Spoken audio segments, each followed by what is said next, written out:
What is going on, YouTube? This is Lawrence over at Mighty Comics Collectibles, and yes, we are back with another video. And you guys know what day it is.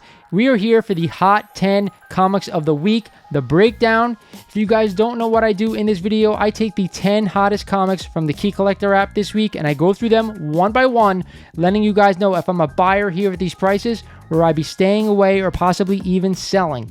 Before I get into the list, I want you guys to know I just sent out my first channel membership email to my YouTube members here at the channel, and I gave them 4 comics that I believe are ready to spike in prices. So if you haven't joined the channel yet, just hit that join button, subscribe, and you're going to get all the wonderful goodness that comes along with being a channel member.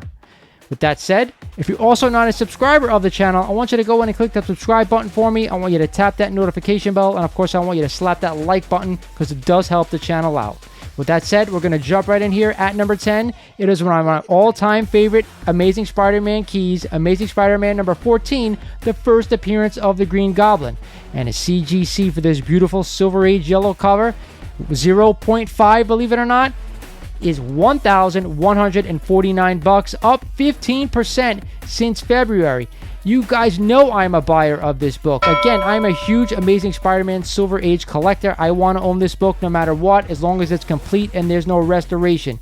And to me, this is just the tip of the iceberg with this book. I want to own a 2.0 copy of this book if I can. But regardless, I am always a buyer of this major Silver Age first appearance.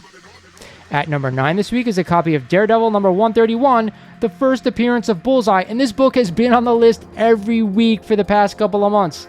And a CGC 6.5 just sold for $399, up 4% since January. You guys know, week after week, I tell you I'm 100% a buyer of this book, but I want to own it in an 8.0 or higher. That's where you're going to get the most bang for your buck. So stay away from the 6.5, 8.0 or higher, and you will be happy. At number 8 this week is a book I haven't seen on this list in forever. It is a copy of Batman number 232, the first appearance of Ra's al Ghul. And I loved Liam Neeson in Batman Begins, starring as Ra's al Ghul, and this book is always hot to me. CGC 4.5, recently sold last week for $450, up 3% since November. This book is always a Silver Age classic key. I always want to own it no matter what, and I think it's super affordable in mid-grade. I don't care what Warner's does with this character going forward, even if they screw it up, and I'm sure they will at some point.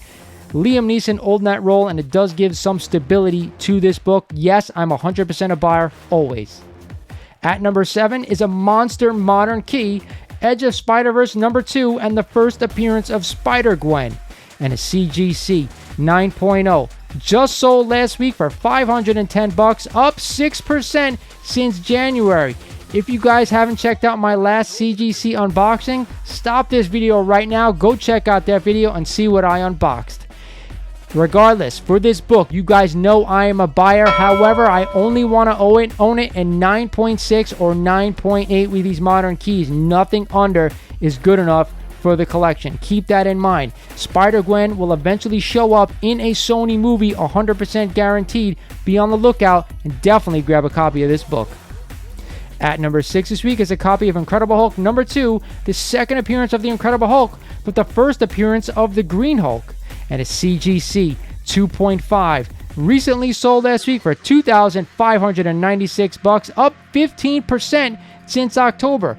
Now, Incredible Hulk issues 1 through 6 are super scarce, but there's no way I'm spending almost $3,000 on a second appearance, even though it is a major character like the Hulk and the first appearance of the Green Hulk. To me, I just don't want to throw around that kind of cash for a second appearance. I want to save up and try to own the first appearance. Now, I know at a 2.0, Incredible Hulk number 1 is about a $20,000 book, so there's a really big jump. To me, I just want to keep that money in my pocket and just keep saving, and see if I could own the first appearance. So no, I am not a buyer here at this. At number 5 this week is a copy of Marvel Spotlight number 5, the first solo title for Moon Knight. Anything Moon Knight right now is super hot. It's almost untouchable in my eyes. The series is just, I think, under 2 weeks away. I am super stoked. And a CGC 6.0 copy of this book just sold for $500, up 203% since 2017.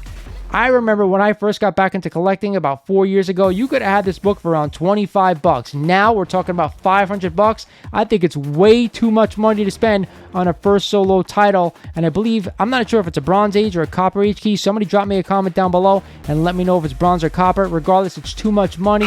The first appearance, I think, is too much money. And that book has gone through the roof. We're talking about 6 figures for that book in high grade.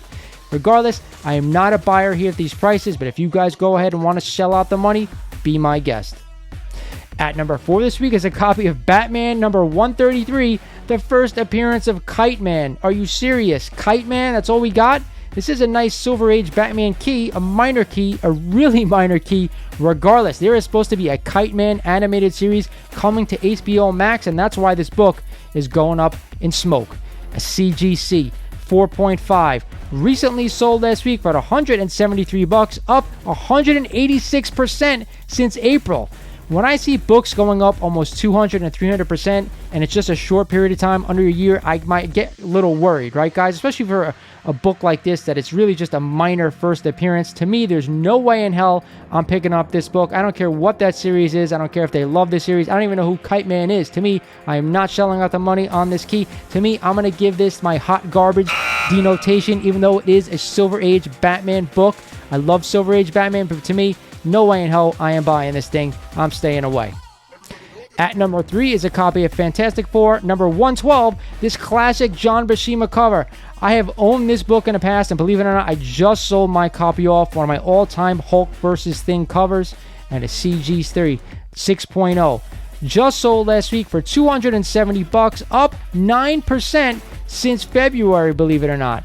This book I haven't seen on this list before. It is, like I said, a beautiful cover by John Buscema. I definitely want to own it, but it's super hard to find in high grade. And a 6.0 for 200 something bucks, I think that's definitely affordable. That is definitely worth it in my opinion. 100% I'd be buying this one and adding it to the collection. However, I don't think it's going to jump up in, crazy value. It's a great cover, beautiful book, black cover, but I don't see it going up tremendously over the next couple of years. Even if the Fantastic Four and the Thing and the Hulk actually do fight, I want to own Fantastic Four number 12 before I own this one. But 112 is cool. It's cheap enough. I'm definitely would add it.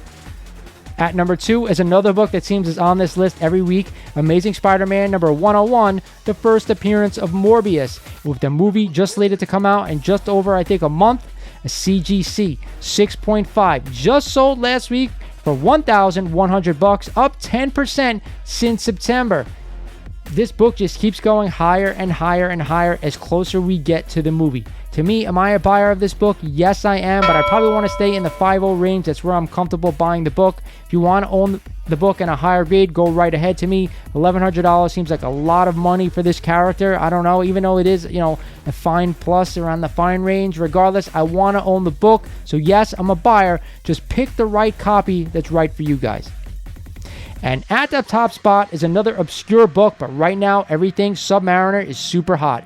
It is Submariner number 59, a classic Submariner and Thor battle, and a CGC 9.0. Recently sold last week for $175, up 68% since January.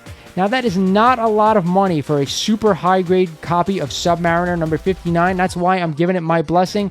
Other than that, I don't really feel the need to go out and buy this book. Yes, like I said, everything is Submariner right now is super hot. So if you can get a high-grade copy for under $200, go for it, snatch it away. You never know if we're going to see them battle upcoming in the MCU, so go right ahead. With that said, guys, this is the Hot 10 breakdown for the week. I hope you guys enjoyed it. If you have not subscribed to the channel, go ahead and click the subscribe button right now. Don't wait any longer. Go ahead and do it. Join my membership as well, because you guys are going to miss out on some hot keys that I'm going to throw in through my newsletter. With that said, this is Lawrence over at Mighty Comics and Collectibles saying thank you for watching, stay mighty, and I'll talk to you guys soon.